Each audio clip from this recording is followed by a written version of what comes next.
mass immigration is a bad thing, and and I've had many people come on the channel to talk about it, and some of the most successful chats I've had with a gentleman by the name of Darshan Maharaja, a Canadian guy. Yes, yeah, yeah, I like fantastic dude. I don't know him, but I like what he says. The most eye-opening chat, right? Like, it wasn't just bitching about it. It was like, here's what's wrong, here's what's happening, and here are the solutions. Here's how we can get ourselves out of this. And that's great. But what it does is like it seeds a lot of like hatred between groups. And then add to that the fact that right now there's a lot of people talking about immigration and the mass immigration that's happening in Canada, and wanting it to be a mainstream thing. And so because it's becoming mainstream, there's a concerted effort. I believe there's a concerted effort to make it taboo again.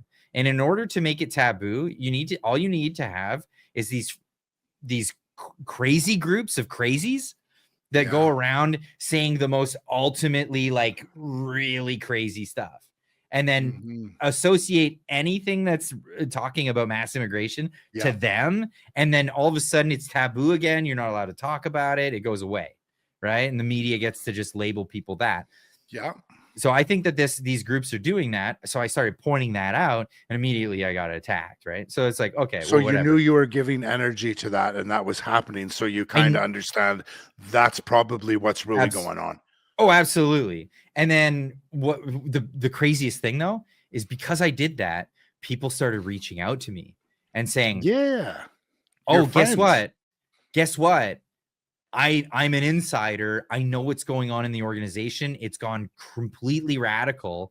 And I know that there are members in the top brass of this organization that are actually on the like speed dial with CSIS agents that okay their posts on social media. Are you shitting me? I'm not freaking shitting you, dude. That was a really Canadian thing to say, eh? Are you shitting me? No, I am not shitting you. But why would this blow your mind? Like, take this into consideration. It doesn't blow my mind. What blows my mind is that I'm actually hearing something that I can actually believe is true, because there's been so much that's just so crazy the past few years. CSIS doesn't change. And something like that message you just said, this is true. I don't know if it's true or not, because I'm not there, but I believe you. I trust in what you're saying. I can trust people are sending you that message, and that is happening that way because you're a pretty smart guy. And I was able to confirm that this person is where he says he is. And it's all legit. It's all legit. But get this. So I posted on Twitter saying, you know what? Like, history doesn't repeat. It's that our government is unoriginal. And this is let me explain this. Because back in the 1980s, there was an organization in Canada called the Heritage Front. They were the number one white supremacist organization in Canada. They ended up being labeled a terrorist organization. But what was their purpose? Now, there could be argumentation on what their purpose was, but how did their origin start? There was a guy who was say informant, but he was an agent with CSIS that was tasked with getting together with these guys that were known racists and keep an eye on them. Later, his mission changed, or this is where it's like gray area. What actually happened? He became the founder of this organization. He became one of the founders. Grant Bristow, I think his name was, and he was insane. He was a CSIS agent, a government agent from a bureaucracy that's run amok. They do what they want. They're only answerable. They have no ties with nobody, bro. The Privy Council. That's the only thing that they answer to. They don't even answer to them. So he organizes this organization of racists, puts it together, and makes the Heritage Front. Well, what was their main tasks in the beginning? It was to go around.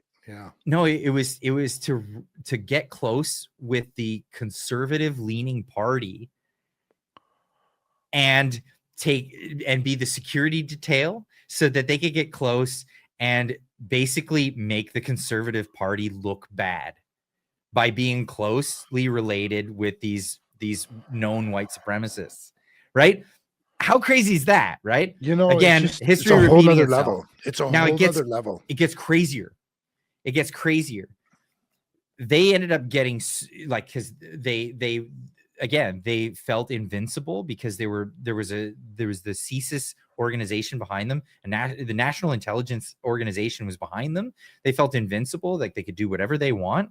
They were ordering hits, and it was finally there were some reporters that started reporting on what it was that they were doing, and that mixed with one of the young girls, Eliza Hattigan, who was part of the organization from a young age, indoctrinated into the group, was turned against them, and she wore a wiretap in when they were organizing, they were conspiring to murder some people, and she got that on tape, and the RCMP came in and arrested the guy. Then CSIS wanted to whitewash the whole thing and get everything out of there, and now it's muddy. Now the whole thing's muddy. Now fast forward to today, we have this group of guys who got all kind of like radical and riley. By the way, that Grant Bristow guy was former Canadian Armed Forces. Yeah. It's SOS. Yeah, like a big time. You know, just Canadian Armed Forces. I don't know much about it, what his career was in that. But again, fast forward, and you end up with another organization that makes up this whole thing, and they seem to always want to go towards the Conservative politicians, get close to them, take photos with them, make those people look bad. And then next thing you know, they form a militant group, and they're out there taking pictures and making sure that they get on the media to make that's talking about immigration taboo. Why is this happening?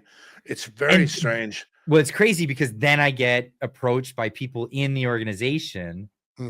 Yeah, no, they actually have contacts with CSIS. And this was after it really dawned on my contact after Lauren Southern came forward with her story. Yeah. So I'm not sure if you know Lauren. Yeah, I Southern's do. I know the story a little bit. I know enough to link it to. She got caught up in this honey trap with Tenant Media. Yeah. And it was a honey trap to go after. Where is she now? Is she working? I don't know. I'm not sure where she is. She says she has a job. She doesn't want to disclose her location. I'm not going to even hint at that. Yeah. I'm not asking. I'm just she's not our media anymore.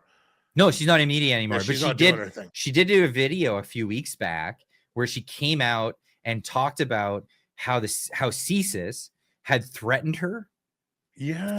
Threatened her livelihood, threatened her security with her children, and making it house, right? That's correct. Not once, but repeatedly. So she decided she was going to record these moments with this person, and he was trying to recruit her so that she would be an agent provocateur on anyone else in these areas. Man, this is how this operates. It is deep, unbelievable. You know, there's what's maps, actually happening right now. There's maps. There's plays at work that there's plays underneath plays. And when I'm talking about a game, and there's probably, I mean, I've seen 3 levels, maybe 5 levels of play. I've had the opportunities to have been put in some very serious situations with some very serious people. So I'm about 3 to 5 levels of play. But what you just expressed talks about a script that was written sometime a long time ago. And all those games are still being played, even when you think they've gone rogue, like they disappeared for 10 or 15 or 20 years, and things pop up and you're going, oh, wait a second, that group over there is presenting a pattern. And I'm calling it a conspiracy theorist. God bless, I am. They're usually right when they're, unless they're mentally psychotic, and I'm not that. But you see these patterns in people and you kind of go, is that what? That reminds me of something. And if you're a level person, you kind of go, hey, wait a second, that's from that time. And that's what I love about being my age, because I'm not super old, but I'm only in my mid-50s. But there is a long time, Clyde. There is probably a good 10 years. Like, I was a single father. My son's mother, um, we had some situation, and I became a full-time dad. And from my son's like 4th month to his 13th year, 14th year, I was a full-time father, like full-time. And I was like, I ran my company. I had like dozens of people work for me, and I had dozens of people work for me so I could just be there for my son. And that's all I did. And there was a good decade there that I just sort of disappeared. Oh, the personal financial hit that you take from just having to hire that many people. I get it. Like, yeah, well, I mean, no, bro. It's about making more money. It's just about making. No, I get that, but when you take yourself out of it, you're making less because you're paying more. Yeah, I actually, I kind of figured it this way. I just made more. I made bigger contracts, so the amount that I lost was less than I made more because my company went so much bigger. Okay, fair enough. See what I mean? Like, I leveled right. I leveled. You played it really smart. Anyway, I really want to point this out. So this was something that I posted just today. It was yesterday. Yeah. Almost nothing is original in Canada. So many things are just a ripoff from somewhere else, usually America, even when the feds go out dressed as white supremacists. And I wanted to point this out. No, I wanted to point this out because it's so stark. I didn't get into the details Let's get into the details. So the details are, you got guys in masks that obviously people are like, yeah, those are feds, like whatever. But look at the symbology. What is it? It's guys in uniform, angry young men, trying to be like militaristic in some sort of way. But they're 30 or 40, so they're whatever. Young enough, youngish, young enough. And then what's the symbology that they both use? It's the old American flag. So that's the 13 the original 13, right? In the Union there. And then on the other side, they use the ensign.